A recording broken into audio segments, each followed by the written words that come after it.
મિત્રો, દુનિયામાં એવા ખતરનાક રસ્તાઓ પણ છે જેમાં ડ્રાઇવિંગ કરવી આસાન નથી, કારણ કે અહીં દરેક ડ્રાઈવર દરેક સમયે મોત સાથે રમે છે.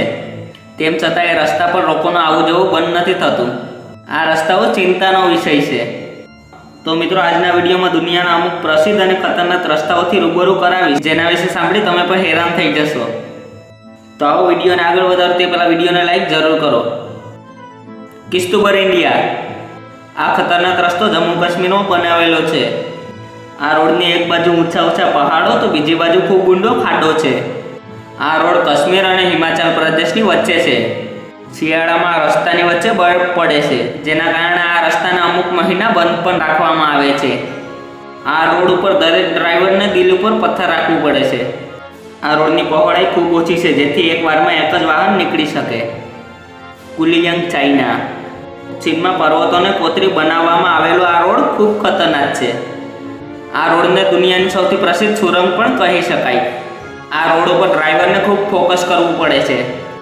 1200 મીટર લાંબા આ રસ્તાને 1977માં યાત્રીઓ માટે બનાવ્યો હતો. અમુક લોકો તો પોતાનો જીવ દાવ પર રાખી આ રોડ ઉપર રેસિંગ પણ કરે છે. North younger, Bolivia. આની લંબાઈ 160 કિલોમીટર છે. આ સડક ખૂબ લપસણી છે. અહીં ગાડીઓના ટાયર નીચે ખીણ તરફ લપસી જાય છે. આ રોડ ખૂબ ખતરનાક છે. અમુક જગ્યાએ તો 2 કાર પણ એકસાથે ન નીકળી શકે.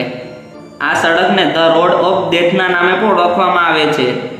આને દુનિયાનો સૌથી ખતરનાક રસ્તો માનવામાં આવ્યો છે. દર વર્ષે આ રોડ ઉપર લગભગ 200 થી 300 વ્યક્તિની મૃત્યુ થાય છે. લીપ પેન્સિલ ટ્યુગન, ફ્રાન્સ.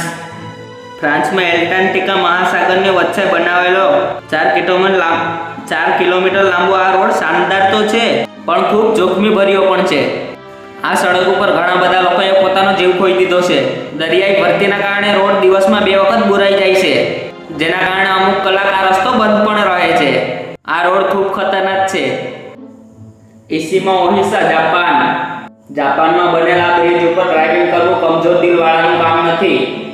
આ જાપાનની સાથે સાથે દુનિયાનો પણ સૌથી લાંબો બ્રિજ છે. ખૂબ વધારે ઊંચાઈના લીધે આને રોલર કોસ્ટરના નામે પણ ઓળખવામાં આવે છે. આ રોડ ખૂબ ખતરનાક છે. તેમ છતાં બીજી બાજુ જવા માટે લોકોને આ રોડ ઉપરથી પસાર થવું પડે છે.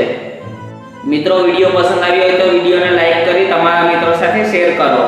અને જો તમને આવા વિડીયો જોવા પસંદ હોય તો મારી ચેનલને સબસ્ક્રાઇબ કરો. તમારો બહુ મૂલ્ય સમય આપવા બદલ ખૂબ ખૂબ આભાર.